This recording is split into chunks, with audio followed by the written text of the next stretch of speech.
हम करने वाले हैं एसएससी जीडी की जो 2024 में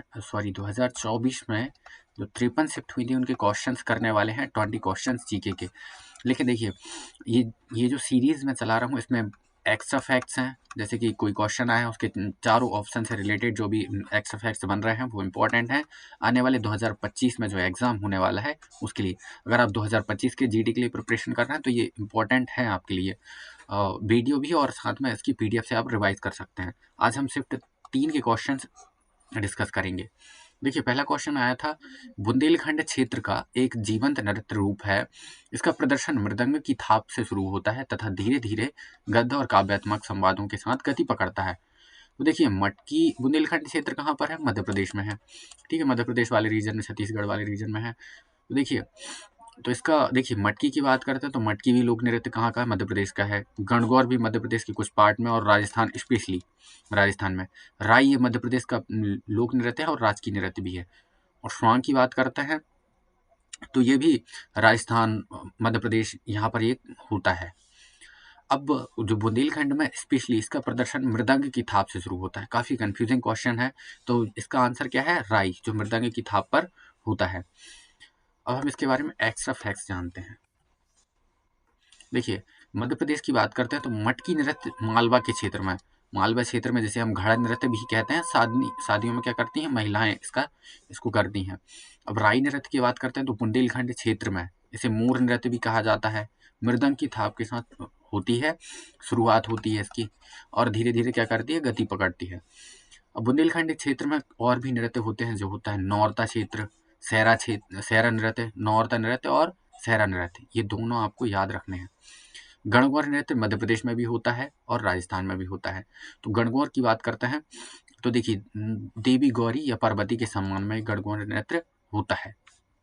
स्वांग लोक नृत्य भी मध्य प्रदेश से संबंधित है। इसमें भी मृदंग वाद्य यंत्र का यूज किया जाता है लेकिन थोड़ा कम होता है, इसलिए ज्यादा स्वांग लोक नृत्य को मान्यता नहीं दी है। और स्वांग लोक नृत्य राजस्थान में भी होता है, इसलिए इसको एलिमिनेट कर दिया है। काफी कंफ्यूजिंग क्वेश्चन आया था।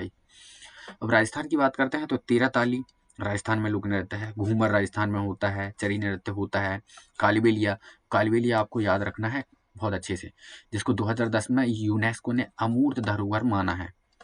और इससे संबंधित एक लोक नृत्य कलाकार है गुलाबो सपेरा। किससे? गुलाबो सपेरा।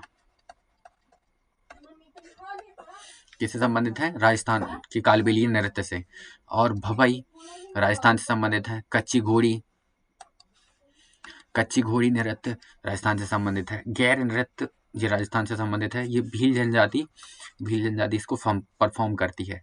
चक्री नृत्य, कठपुतली नृत्य, ख्याल नृत्य जो कि एक शैली है नृत्य की, अग्नि नृत्य, वालर नृत्य और गणगौर नृत्य, यह भी पहले बता दिया। स्वांग लोक नृत्य जो कि मृदंग वाद्य यंत्र के साथ परफॉर्म होता है। ठीक है, नेक्स्ट एक्स्ट्रा फैक्ट्स जान लेते हैं अब हम। नेक्स्ट क्वेश्चन पे चलते हैं। गौतम बुद्ध के संबंध में निम्नलिखित में से कौन सा कथन सही है?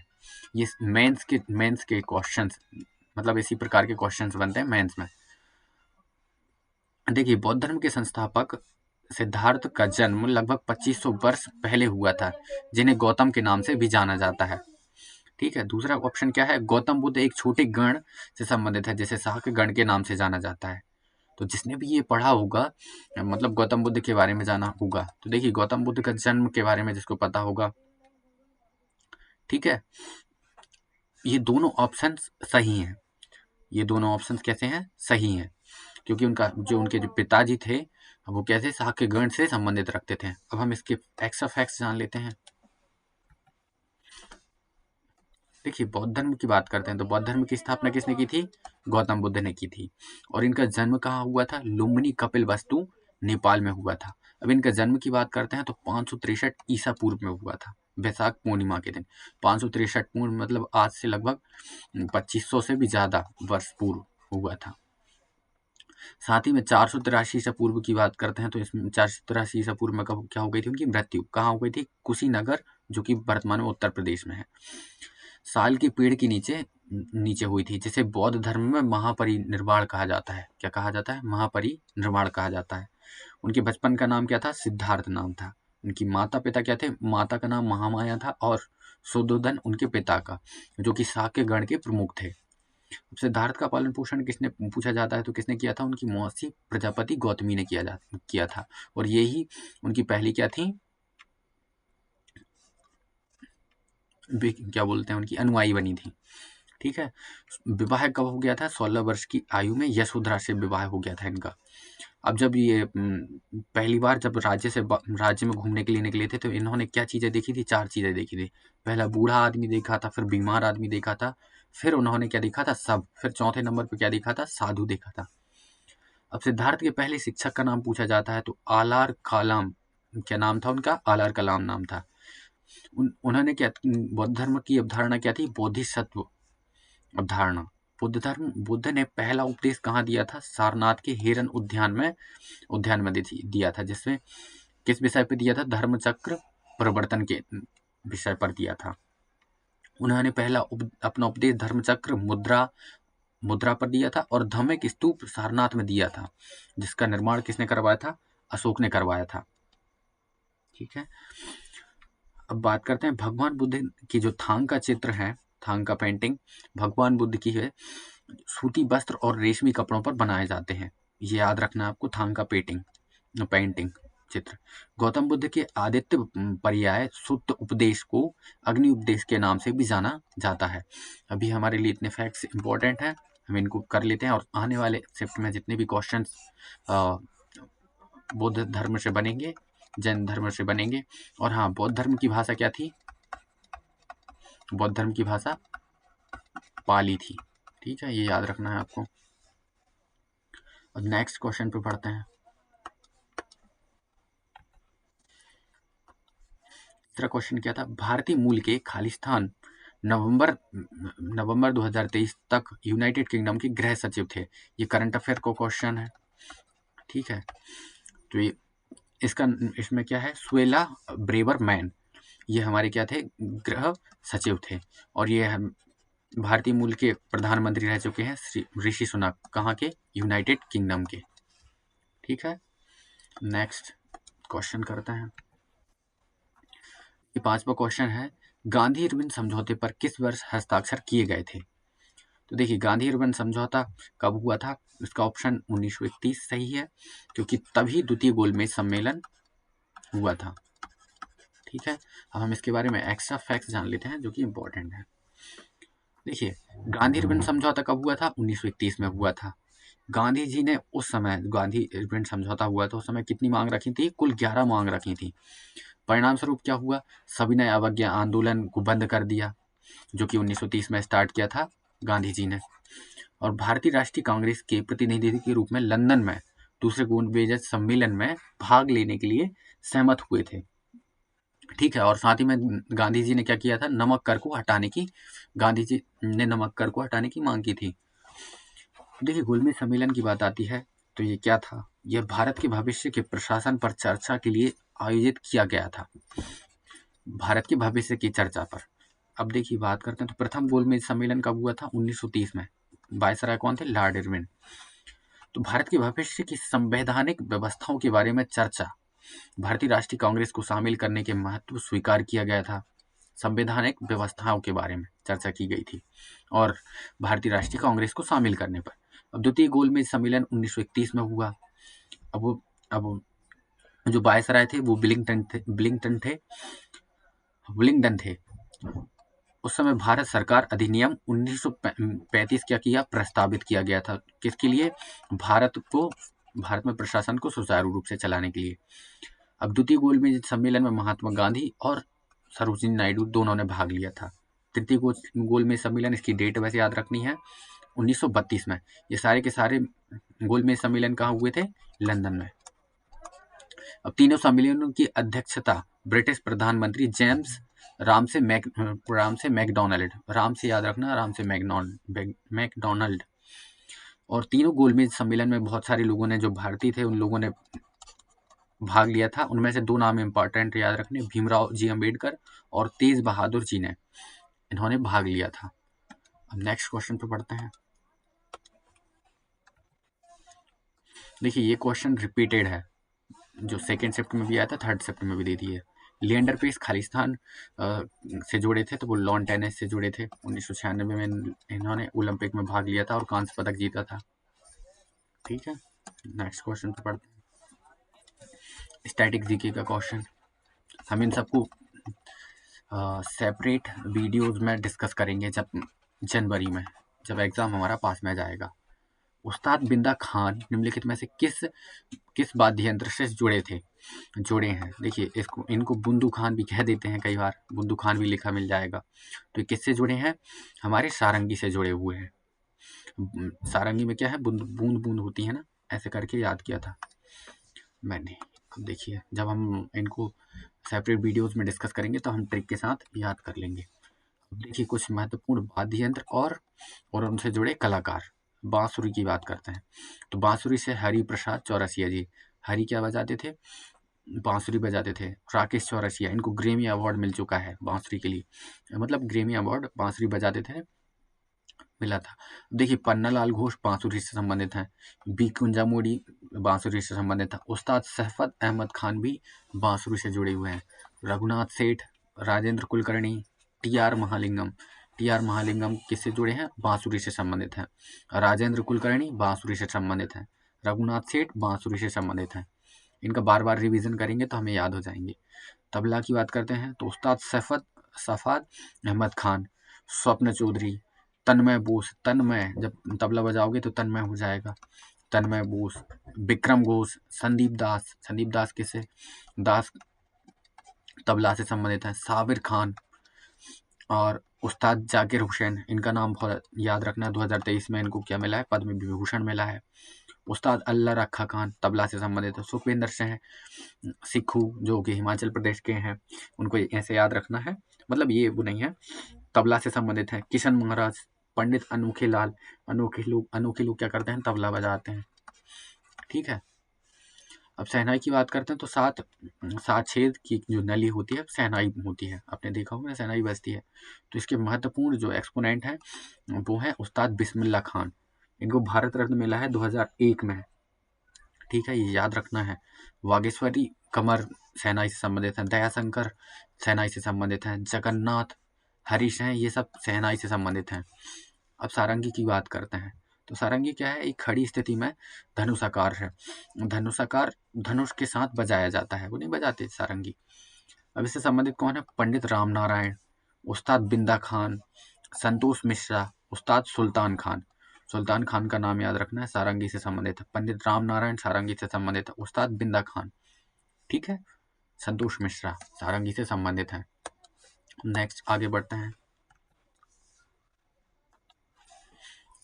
देखिए, 8वां क्वेश्चन है, अगस्त 2023 में भारत के निम्नलिखित में से किस पूर्व मुख्य न्यायाधीश को सिंगापुर के अंतर्राष्ट्रीय मध्यस्थ पैनल का सदस्य नियुक्त किया गया था? ये करंट अफेयर का क्वेश्चन है, अभी दोबारा तो आएगा नहीं। इसमें इसका आंसर क्या है? एन.वी. रमन, जो कि 48वें हमारे चीफ जस्टिस हैं। 50वें कौन है आपको बताना है, ठीक है।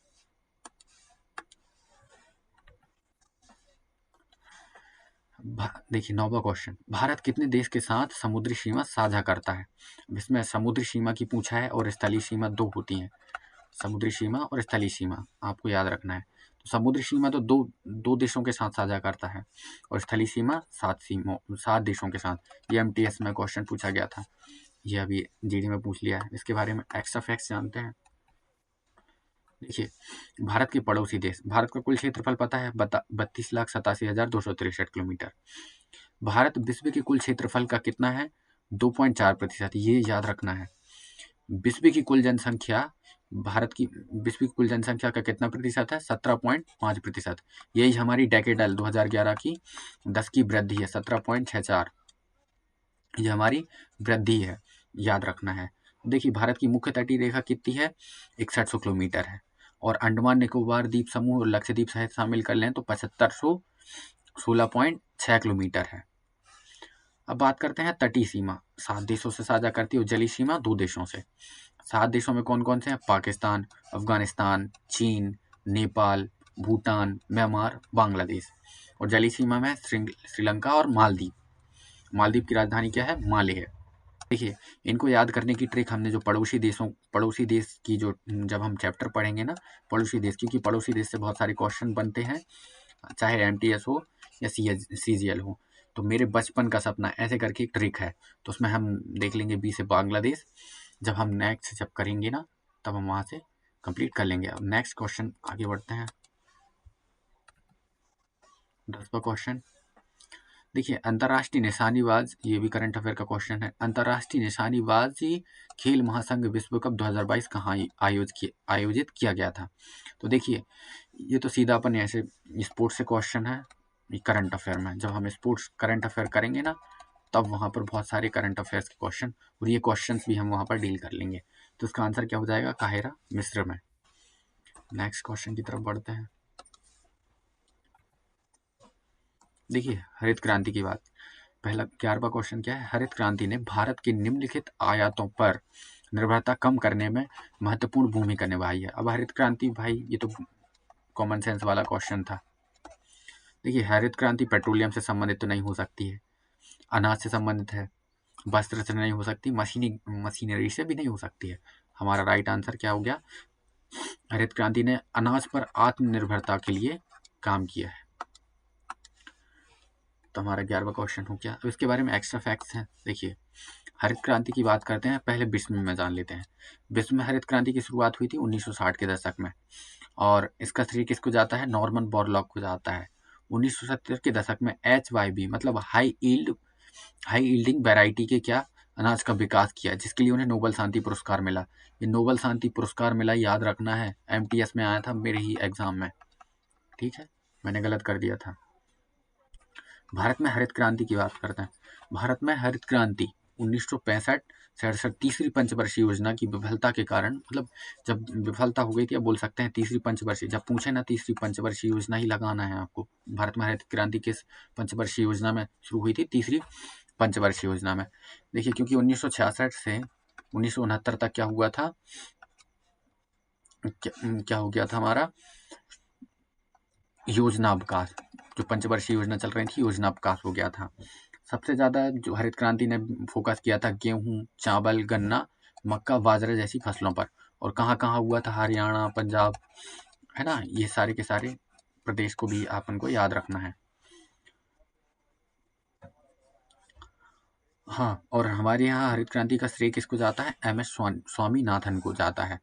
और ये 1965 से 1968 तक, ये डेट याद रखनी है आपको हरित क्रांति की शुरुआत के लिए, क्योंकि ये डेट ही पूछ ली थी डायरेक्ट। नेक्स्ट क्वेश्चन पे जाते हैं। 12वां क्वेश्चन है, मैसूर दशहरा भारतीय राज्य खालिस्तान में एक भव्य उत्सव है जिसमें शाही जुलूस, सांस्कृतिक कार्यक्रम, सुसज्जित हाथियों का प्रदर्शन शामिल है। मैसूर की बात करते हैं तो मैसूर से सीधा ही आ रहा है कर्नाटक। अब देखिए, कर्नाटक से संबंधित जितने भी एक्स्ट्रा फैक्ट्स बनते हैं, मैसूर दशहरा। देखिए, कर्नाटक की बात करते हैं तो कर्नाटक में कौन कौन से त्योहार हैं? मैसूर दशहरा, यह राक्षस महिषासुर पर देवी चामुंडेश्वरी की विजय का प्रतीक है। कर्नाटक में कौन कौन से महोत्सव हैं? पट्टादकल नृत्य महोत्सव, हम्पी महोत्सव, कैलपूथ महोत्सव। इसे हथियारों और फसल के त्योहार के रूप में भी जाना जाता है। किसको जाना जाता है? कैलपूथ महोत्सव को। और यह कूर्ग के कोडागू जिले में, जैसे कूर्ग के कोडागू के कुर्बा समुदाय द्वारा मनाया जाता है। किसको मनाया जाता है? कैलपूथ महोत्सव के, कूर्ग कर्नाटक में। गोम्बे हब्बा, जिसे गुड़िया उत्सव भी कहा जाता है, याद रखना है। करगा महोत्सव कर्नाटक से संबंधित। उगादी फेस्टिवल कर्नाटक से संबंधित है। बैरामुडी महोत्सव, बैरामुडी ब्रह्मोत्सव। देखिए, ब्रह्मोत्सव जो ब्रह्मोत्सव उत्सव है ना, ये आंध्र प्रदेश से सभी संबंधित है। आपको बैरामुडी ब्रह्मोत्सव जानना है। और हुत्री महोत्सव, जिसे हम महामस्तक अभिषेक महोत्सव भी कहते हैं। महामस्तक अभिषेक कंबाला, जो कि भैंस दौड़ है, कहाँ होती है? कर्नाटक में। ये इंपॉर्टेंट है, सारे के सारे इंपॉर्टेंट है, बार बार रिवीजन करेंगे तो याद हो जाएंगे। नेक्स्ट आगे बढ़ते हैं। देखिए, ये ध्वनि से संबंधित 2 क्वेश्चन आ गए। शिफ्ट 2 में भी आया था जब मैंने पढ़ाया था, और ये शिफ्ट 3 में आ गया। ध्वनि प्रदूषण किस इकाई में मापा जाता है? तो दस्तावेज में नहीं माप सकते, ओम में भी नहीं माप सकते, क्योंकि ये विद्युत प्रतिरोध के है ना, विद्युत धारा को मापा जाता है ओम में। ये हर्ट्ज में भी, हर्ट्ज में किसको मापा जाता है, आवृत्ति को मापा जाता है, फ्रीक्वेंसी को। ठीक है, अब इसको किस में मापा जाता है, ध्वनि प्रदूषण को डेसिबल में मापा जाता है। देखिए डेसिबल की बात करते हैं तो 0 से 130 डेसिबल तक हम इसको मापते हैं। तो 70 से जो नीचे होती है, 70 से कम जो होती है हमारे कान के लिए क्या होती है, उचित होती हैं। लेकिन जैसे ही हम 85 डेसिबल सुनते हैं तो हमारे लिए हानिकारक है, हम बहरे भी हो सकते हैं 85 डेसिबल से ऊपर सुनेंगे या 85 डेसिबल तक हम जाएंगे साउंड को सुनेंगे तो। ठीक है, नेक्स्ट आगे बढ़ते हैं। भारत की निम्नलिखित में से किस पंचवर्षीय योजनाओं के अंत में देश में 5 IIT स्थापित की गई थी। तो 5 IIT आपको पता ही है। देखिए पहली पंचवर्षीय योजना 1951 में शुरू हुई थी और तभी 5 IIT का उद्घाटन किसने किया था, हमारे जवाहरलाल नेहरू ने। देखिए पंचवर्षीय योजनाओं के बारे में जानते हैं। तो देखिए योजनाओं की आयोग की स्थापना कब हुई थी, 15 मार्च 1950 को। तो इसके अध्यक्ष कौन थे, प्रधानमंत्री नेहरू जी, और उपाध्यक्ष कौन थे, गुलजारी लाल नंदा जो पहले थे। अब अंतिम अध्यक्ष कौन थे, नरेंद्र मोदी जी थे, और मोन्टेक आलूवालिया अंतिम उपाध्यक्ष थे।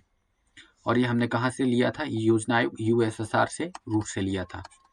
ठीक है, अब USSR रूस कब बना ये हम बाद में बताएंगे। देखिए पहली पंचवर्षीय योजना कब शुरू की गई थी, 1951 से 56 तक। इसका लक्ष्य क्या था, 2.1, और लक्ष्य कितना प्राप्त किया था, 3.6। तो सीधा सीधा 15 का ग्रोथ हुआ था। 51 से 15 याद रखना क्योंकि ये पूछा गया है। अब इसके महत्वपूर्ण क्या तत्व क्या थे, जो प्रथम पंचवर्षीय योजना थी, LIC 1 सितंबर 1956 को इसकी शुरुआत की, LIC की स्थापना की गई थी। कृषि पर आधारित थी, हेराल्ड डोमर मॉडल पर आधारित थी। 5 IIT 1951 में स्थापित की गई थी। ठीक है, अब सेकंड पंचवर्षीय योजना 56 से 61 के बीच में हुई थी। इसका लक्ष्य कितना रखा था, 4.5% का, और 4.27 काफी हद तक सफल रही, प्राप्त किया था। ये किस पर आधारित थी, PC महालनोबिस पर आधारित थी। इनके बारे में और अच्छे से जानेंगे जब ये क्वेश्चन आएगा। खादी एवं ग्रामोद्योग आयोग की स्थापना हुई दूसरी पंचवर्षीय योजना में। मिश्रित अर्थव्यवस्था को अपनाया हमने। औद्योगिक विकास बहुत तेजी से हुआ, तेजी से औद्योगिकरण हुआ था, क्योंकि उड़ीसा में जो इस्पात संयंत्र की क्या की हमने स्थापना की। उड़ीसा में राउरकेला में जर्मनी के सहयोग से, छत्तीसगढ़ भिलाई में सोवियत रूस के सहयोग से, पश्चिम बंगाल के दुर्गपुर में ब्रिटिश के सहयोग से हमने क्या किया था, इस्पात संयंत्र की स्थापना की थी। देखिए थर्ड पंचवर्षीय योजना कब शुरू हुई थी, 1961 से 65 तक चली थी। इसका लक्ष्य कितना रखा था, 5.6, और प्राप्त कितना किया था, 2.4। ये पूछा गया है और पूछा जाएगा, क्योंकि ये इम्पोर्टेंट क्यों है, क्योंकि देखिए कुछ कृषि पर नकारात्मक प्रभाव पड़ा था, और साथ ही में तभी FCI अभी जो है इसकी जो पोस्ट, हाँ इसी में निकली है, 33,000 के समथिंग, कुछ 33,000 के समथिंग पोस्ट वैकेंसी निकलने वाली है। फूड कॉर्पोरेशन ऑफ इंडिया, इसकी स्थापना कब की गई थी, 1965 में। योजना विफल रही, इसके पीछे रीजन क्या थे, 1962 में भारत चीन का युद्ध हुआ, 1965 में क्या हो गया, भारत और पाकिस्तान का युद्ध हो गया। ये भी किस मॉडल पर आधारित थी, थर्ड पंचवर्षीय योजना गाडगिल योजना पर आधारित थी। अब 1966 से 1969 तक क्या कर दिया हमने, योजना अवकाश कर दिया, एक साल का ऐसे करके ले आए थे प्लान। अब 1969 से फोर्थ 5 ईयर प्लान, 1969 से 74 तक फोर्थ 5 ईयर प्लान रही। तो इसका उद्देश्य कितना ही लक्ष्य रहा था, जो थर्ड का था 5.6, और प्राप्त कितना किया था, 3.3। ये भी गाडगिल योजना पर आधारित थी। इसका उद्देश्य क्या था, स्थिरता के साथ विकास और आत्मनिर्भरता की प्रगतिशील उपलब्धि प्राप्त करना। परिवार नियोजन कार्यक्रम कब लाए थे हम, तभी लाए थे। ठीक है, तब कौन थी, इंदिरा गांधी।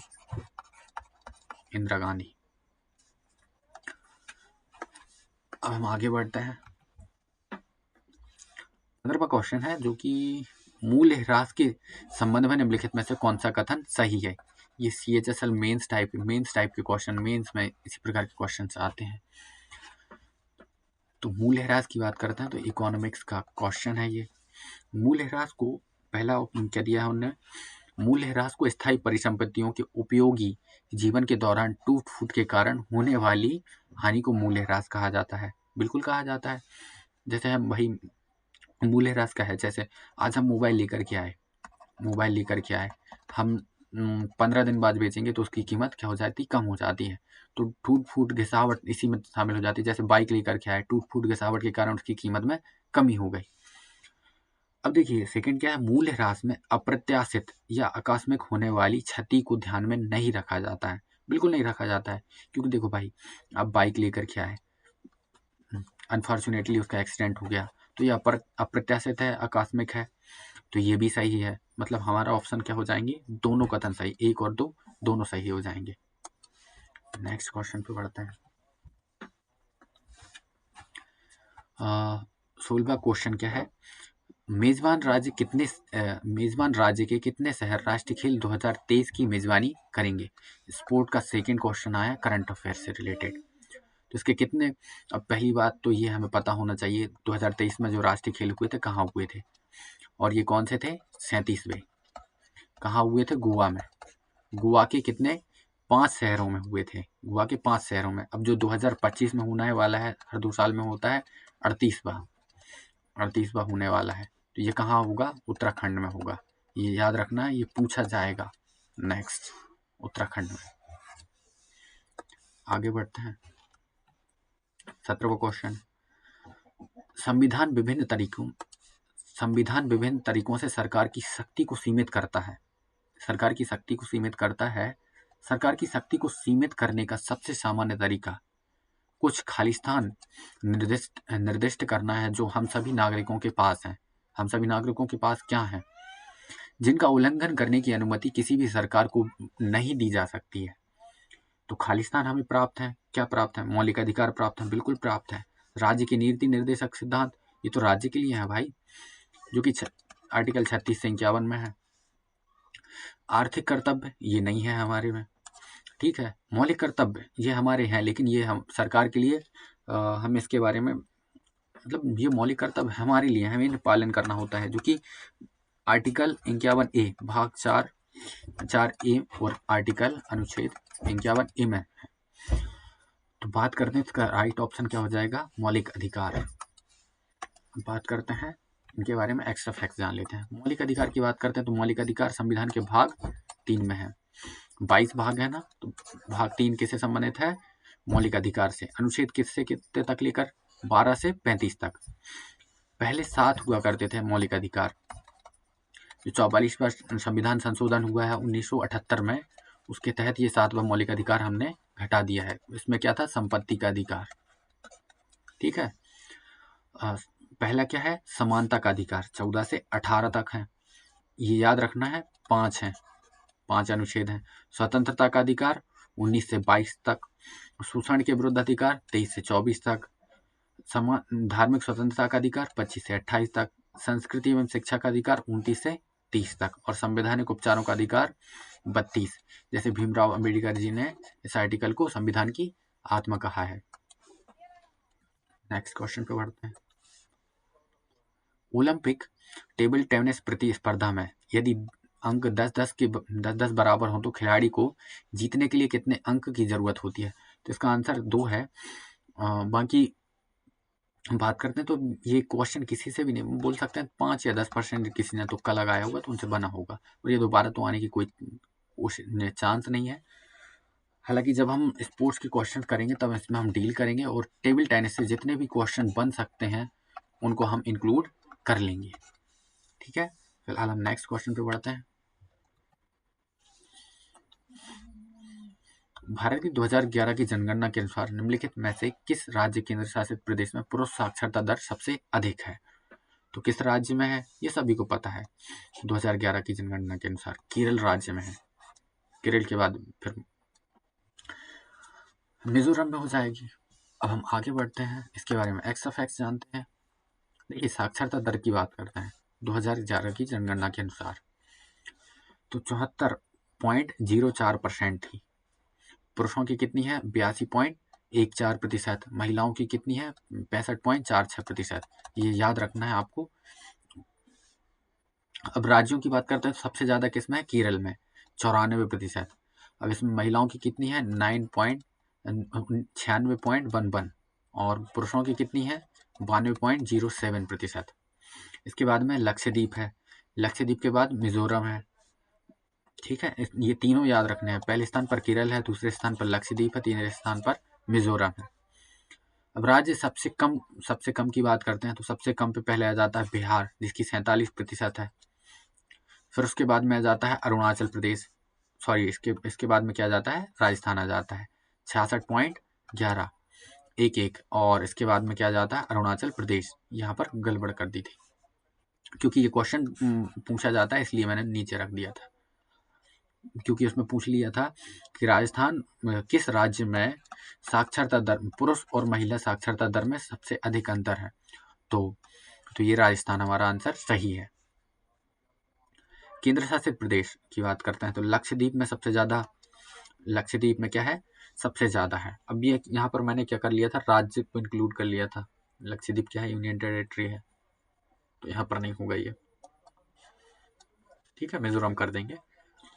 लक्षद्वीप की बात करते हैं, लक्षद्वीप में सबसे ज़्यादा साक्षरता दर है और सबसे कम किसमें है, दादर नागर हवेली में 77.24%। और सबसे साक्षर जिला कौन सा है, मिजोरम का सिरछिप जिला है। और न्यूनतम साक्षरता जिला कौन सा है, मध्य प्रदेश का अलीराजपुर। ये भी याद रखना है आपको।